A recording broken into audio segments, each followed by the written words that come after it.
কোন একটা গ্রামের নাম বলছি, আপনাদের গ্রামের নামটা বলছি না, কোন একটা গ্রামে আপনাদের এলাকায় একই জায়গায় বসবাস করে। এই যে সামনে আসছে রাজনৈতিক দল, এই দল যারা করে না, আজকে এখানে আমি রাজনৈতিক তো কথা বলবো না, তাও মাঝে ওই সামনে যে আসছে আপনাদের, এটাকে উৎসব বলছে, ভোটের উৎসব। আমি তো বলি এটা ভোট উৎসব নয়, মানুষ মারার উৎসব। ঠিক না বেঠিক জেনে বলুন? যারা নিচু তরফার মানুষ 1 কিলো চাল পায়, যুবক ভাইরা যারা 1 লিটার তেল পায়, সামনে ফ্ল্যাগ, সে যে পার্টিতে হোক ফ্ল্যাগ লাগিয়ে একবারে ছুটছে। এই মুসলমান শোনো, তোমাকে 1 লিটার তেলই দিবে, আর যাকে তুমি আজকে মেরে ধরে আজকে মন্ত্রী বানিয়ে দিচ্ছ, জানো তার লাইফ টাইম, তার আর তোমাকে খবর তো নেবেই না, লাইফ টাইম তো সব ফ্রি, এমন একটা চাকরি পেয়ে যাবে, তোমার খবর নেবে না। তুমি যদি কেসে ফেসে যাও, তোমার খবর নেবে না, তোমাকে নিজেই খাতিরনি করে কামাই করে তোমাকে কেস তোমাকে মিটাতে হবে। কোন একটা গ্রামের কথা বলছি আপনাদের, এক ভাই আরেক ভাইকে মেরে ফেলেছিল।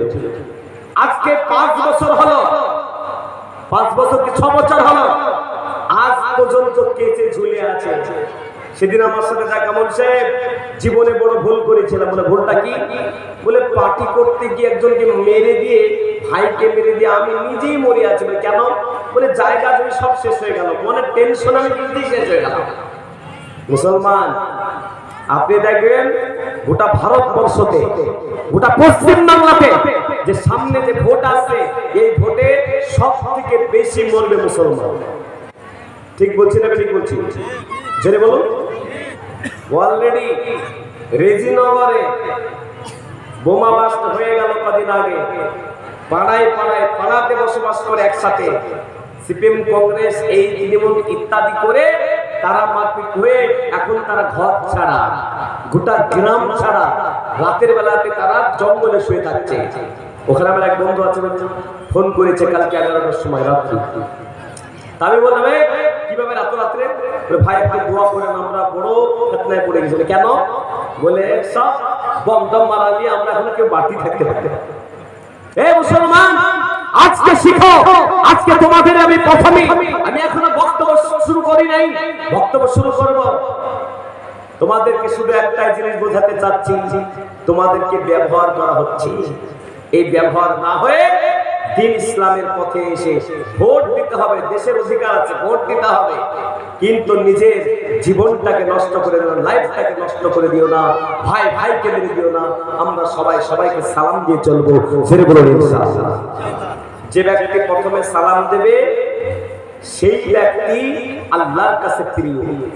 সে ব্যক্তিকে জেনে বলুন আল্লাহর কাছে প্রিয়।